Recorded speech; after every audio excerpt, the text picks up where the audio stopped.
The top stories. Jeff Broomes defends his leadership of Parkinson. Union officials muscle in on a community college staff meeting causing its abandonment. And officials say they still expect the Windies at the Cricket World Cup. Welcome to Nation News for Thursday, October the 30th, 2014. No matter where you are in the world, at home or abroad, Nation News keeps you connected with what's happening in Barbados through our website, video newscast, and online e-papers. So stay connected with Nation News. Your news, your time, your way. Union officials crashed a meeting of the community college and its aggrieved staff, effectively bringing it to a premature close.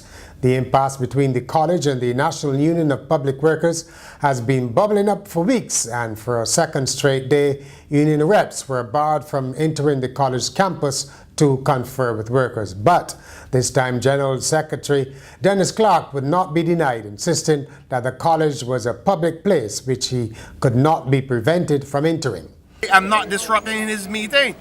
He is holding his meeting and I'm holding my meeting. The workers since yesterday agreed that I should come and see them today. I don't know, this is a public place. Yesterday I avoid any confrontation with him, and therefore I went up, parked my car, and I came back down here and I spoke with the workers. I am not doing that today when he is wrong. And as I pointed out already, this is more or less like a thoroughfare where people run through with guns and with cutlasses. And when people complain, they're told this is a public place, so you can't stop people from coming in. I am the bona fide, or NUPW is a bona fide trade union. And the fact of the matter is that we want to meet with our members to discuss a matter that the board is completely ignoring this situation within this college. It isn't just simply about the part-time teachers and their contract, but it's also about the general terms and conditions under which the students are taught.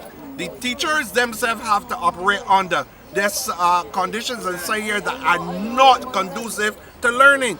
Mr. Clark and other union officials then walked onto the compound and entered the auditorium where Principal Gladstone Best was meeting with staff. The principal reportedly dismissed the meeting after Mr. Clark and NUPW President Walter Maloney approached the head table and expressed displeasure at the way the union was being treated. Principal Jeff Broomes has defended his leadership of Parkinson Memorial Secondary School after teachers claimed this week that he was behaving in a high-handed manner. Mr. Broomes told a news conference that things had improved at the school since his arrival. One of the things that the statistics at Parkinson School will show you is that the CXC pass results in 2011 were 44.5%. In 2012, 44.8%. 2013, after my first stint in school and after putting it together, CXC, Easter classes and stuff, almost at my own expense, and they shot to 52.5%. And now after a full year there, at this stage in 2014, it's gone to 58.35%. I think we're making good strides. I think the children are responding well, and I think there's some very good teaching going on at the school. The Parkinson head teacher has won the backing of his union, the National Union of Public Workers, whose president Walter Maloney said the dispute at Parkinson should not be handled in the same way as at Alexandra, where Mr. Broomes faced similar accusations and a public inquiry led to his transfer. Alexandra was done in a very bad way. I think it caused a lot of pain and suffering to the students, to the teachers, to the parents, and then also to Brother Broomes. I don't think there's any need for this. If there is a grievance at Parkinson Memorial, I think the right thing to do is that there's a grievance procedure. Let it take its natural course and let us deal with the issues at that level. We do not want to see again any level of displacement at any of our secondary schools. That is not really worthwhile. That can be resolved between the parties sitting down and dealing with the issues. Barbados' readiness to deal with Ebola will be tested in a forthcoming national simulation exercise. This was revealed by Chief Medical Officer Dr. Joyce St. John as she spoke to workers from diverse departments at a meeting at the Bridgetown port. While not revealing the time or date of the simulation, Dr. St. John said it will be held among those who might have contact with a person exhibiting symptoms of the disease.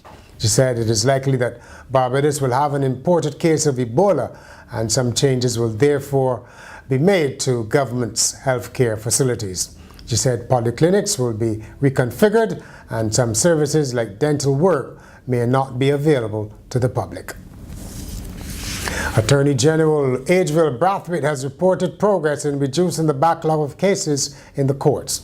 Speaking during the monthly luncheon of the Chamber of Commerce on Wednesday, he said some judges were working late at night and some judgments were being delivered within just a few weeks of hearings.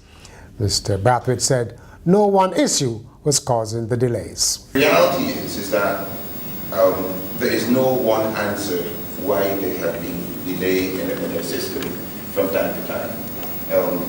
You can't say that it's the judges, you can't say it's the lawyers, you can't say it's the court functionaries. There is no one answer.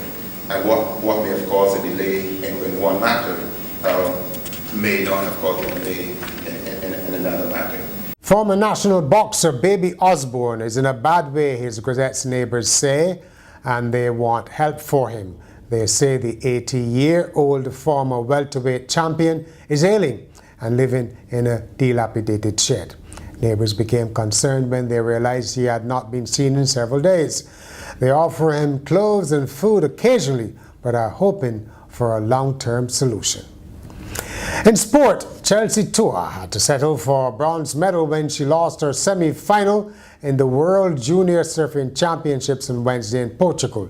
She'd won all of her heats in the previous 5 rounds of competition. Tua also placed third last year.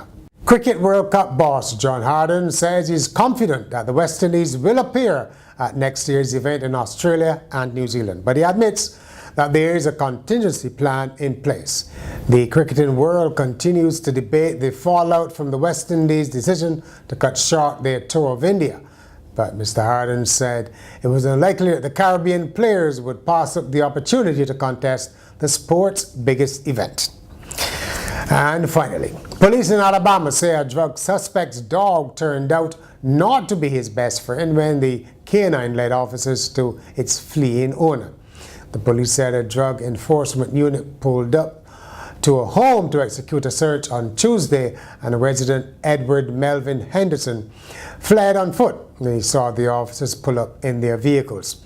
Henderson jumped into a 25-foot ravine near the home and continued running, police said. The suspect's dog, a pit bull husky mix named Bo, then approached officers and was told by police to go get him.